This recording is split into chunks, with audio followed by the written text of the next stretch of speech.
Good afternoon, ladies and gentlemen. Welcome again. Welcome to my YouTube channel.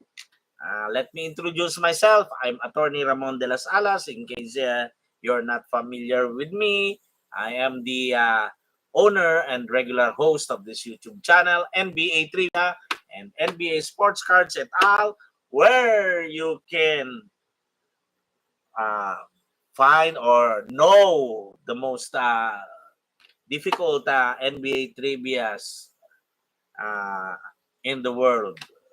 Well, I've been researching because I'm very fond of trivia. That's why I'm here to give you the trivias that ordinary NBA aficionados have not encountered. Well, we dig deeper. We dig deeper in our research. That is why NBA trivia and NBA sports cards et al. Is one of the most well-researched trivia. And if I commit some mistakes, well, I'm not infallible. You can correct me by messaging me if there are any mistakes. And if I make any mistakes during my live broadcast, I immediately correct it during the next episode. Well, without let's start the ball rolling. We will no longer run around in circles, and we'll talk about another not so famous NBA star who was who became the talk of the town for his seemingly insurmountable feat during the playoffs in the 80s. And he is none other than, yes, Eric Sleepy Floyd. Eric Sleepy Floyd. The camera is not cooperating because the picture of Eric Sleepy Floyd, this card is very small.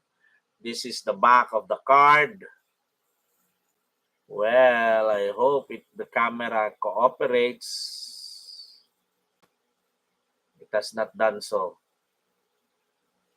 Anyway, we'll try the front of the camera so that we can get a glimpse of Sleepy Floyd. Because we don't copy paste here, we don't obtain pictures from other sites, and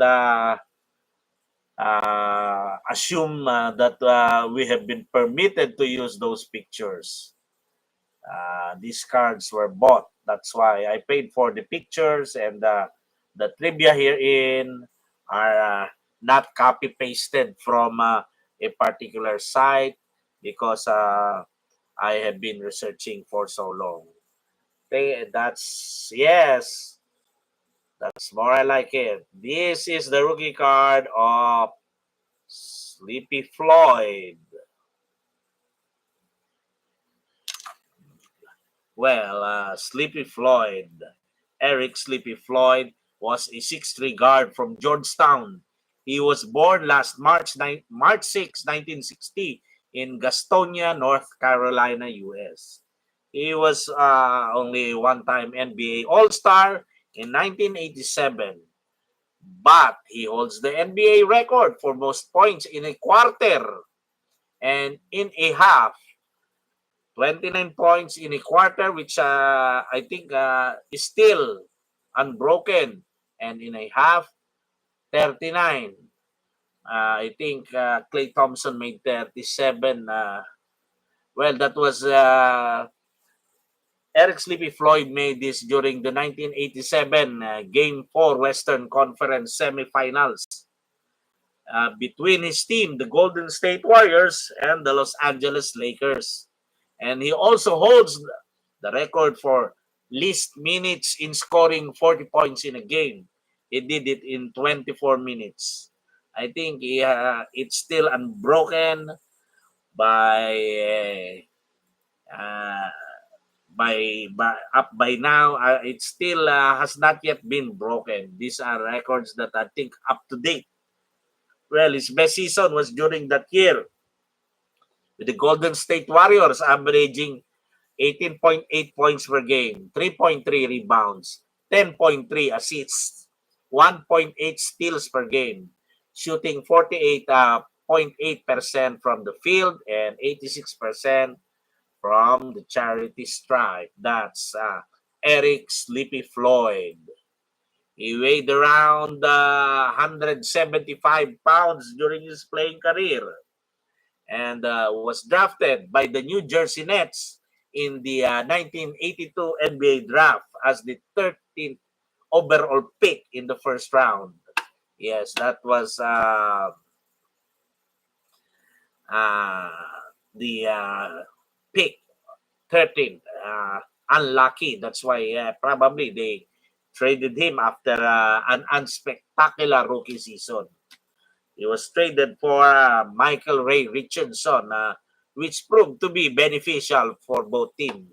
As I have previously said, Michael Ray Richardson was one of the vital cogs during the 1984 playoffs in defeating the defending champion, the Philadelphia 76ers.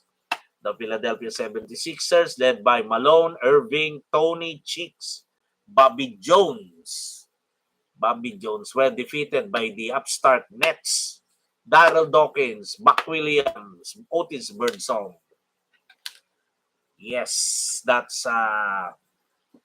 Sleepy Floyd. Sleepy Floyd. And we will remember him for that particular game. Up to now, it is still fresh in my memory because Sleepy Floyd was incredible during that time. And he also helped Patrick Ewing to the national championship game in 1982, wherein they were defeated by another NBA great, Michael Jordan, along with James Worthy and Sam Perkins, as well as Kenny Smith.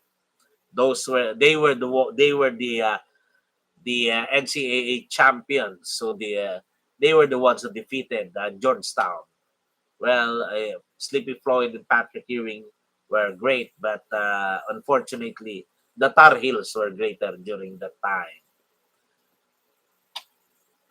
Well, what else? Well, what else? What trivia? Well, Sleepy Floyd was part of the NBA entourage to North Korea in 2014. Well, that's it. Sleepy Floyd, one of those, what do you call this? One-hit wonders. Well, at least he did some other great things. And I want to show you my refractor card of Sleepy Floyd. This is when Sleepy Floyd was nearing retirement. This is the refractor card of Sleepy Floyd in my collection. Well, a beautiful card. He was already playing for the San Antonio Spurs then. That's Eric Sleepy Floyd. Well, why did he nickname him Sleepy? Well, Eric Floyd had drooping eyelids. He was a big-eyed guy with drooping eyelids. That's Eric Sleepy Floyd. Yes.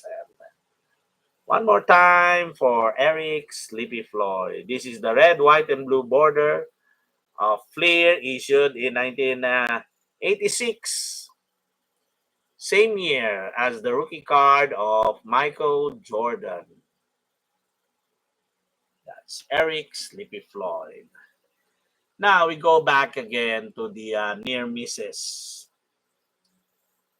Near misses, they were the ones who did not win the NBA MVP.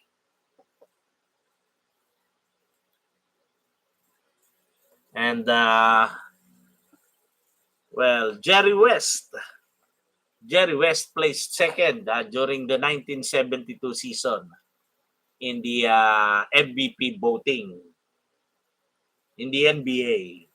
With respect to the ABA, it was Dan Easel, um, the Hall of Famer who placed second to Artis Gilmore in the ABA MVP. And the third placer was another Hall of Famer, Selmo Beatty. Yes, Selmo Beatty placed third during the ABA voting for MVP. They are the near misses, the ones who did not make or win the NBA or ABA MVP. Who else? Jerry West again. Jerry West, the logo again in 1971, placed second to Jabbar in the MVP voting. Third was Dave Bing, the former mayor of Detroit. He placed third in the MVP voting. In the ABA, it was again Zelmo Beatty who was a near miss and placed second in the ABA MVP voting. Third was Charlie Scott, another near miss. Another Hall of Famer, Charlie Scott, placed third in the uh, MVP voting in the ABA.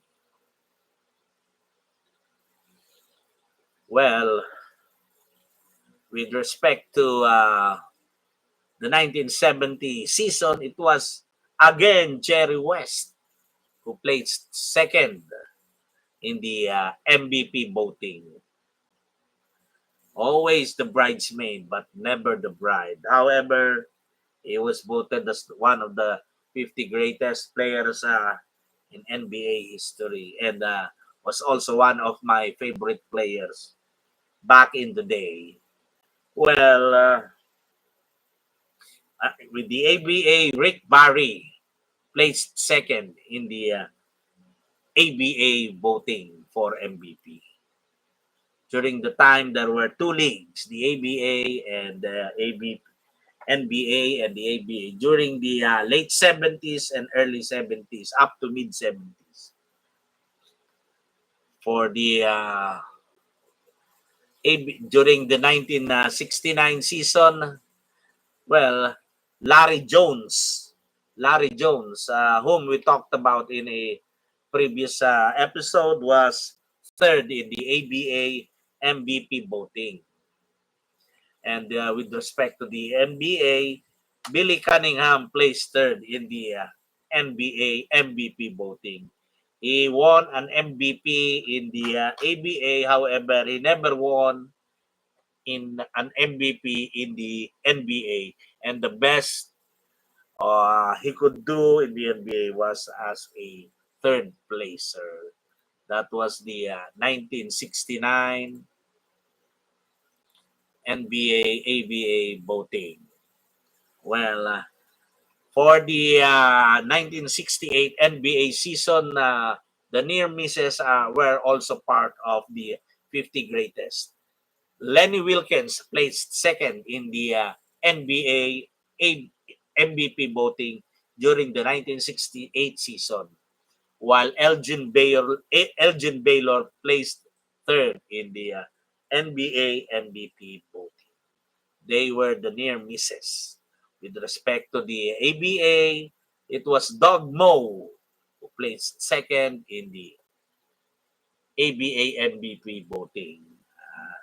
The great Doug Moe, who was known for his fast break style while being a coach of the Denver Nuggets during the 1980s. Those, for now, are the near misses with respect to those persons who never made it, who never became MVPs. Well, they were unlucky, or how do you consider it? Well, they that's why they were near misses. But fortunately, all of them so far have been inducted into the Basketball Hall of Fame. Yes, all of them were inducted into the Basketball Hall of Fame. Thank you once again. This is Attorney Ramon de las Alas for my YouTube channel, NBA Trivia and NBA Sports Cards et al. For my Facebook page, the same name, NBA Trivia and NBA Sports Cards et al. Don't stop patronizing. Just share it, inform your friends, and we will go on producing episodes to satisfy your curiosity for NBA trivia as well as the resume of our NBA players, past and present. Thank you once again. I'm broadcasting from Quezon City, Metro Manila, Philippines, in East Asia. More power to you. God bless us all. And I'll see you next episode. I'll be back. May the force be with you. Thank you very much.